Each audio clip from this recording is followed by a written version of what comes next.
the things I always say is that, you know, women in and of ourselves are not vulnerable, right? In many ways, we're intentionally rendered vulnerable. And I think what we've seen is that legislation alone obviously can't mitigate those vulnerabilities. You actually have to address the underlying vulnerabilities that are intentionally created by the system itself. I mean, in my context, what we see is women who start to deem prostitution as an alternative to poverty, right, and to some of the things that they don't feel that they have access to.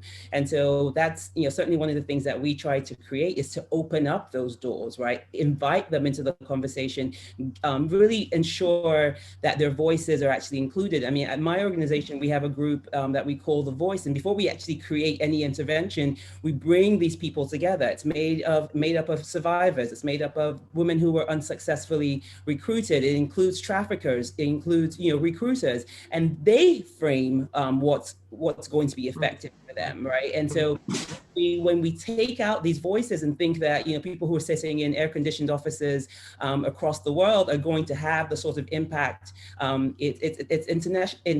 It's almost it's intellectually dishonest, I think, in many ways, and prideful to think that your solution that worked in Bangladesh is simply going to work in Venezuela just because, you know, oh, they're women. And so the fact that you were not taking into account the intersectionalities that many women have to deal with about their gender, about their sexuality, about, you know, their race, ethnicities. I mean, the fact that you're ignoring all of those things and expecting a solution that is actually going to work is it's child's play, you know, in many ways. And so I think it's just really about granting women access, but access based on what they are telling you that they need.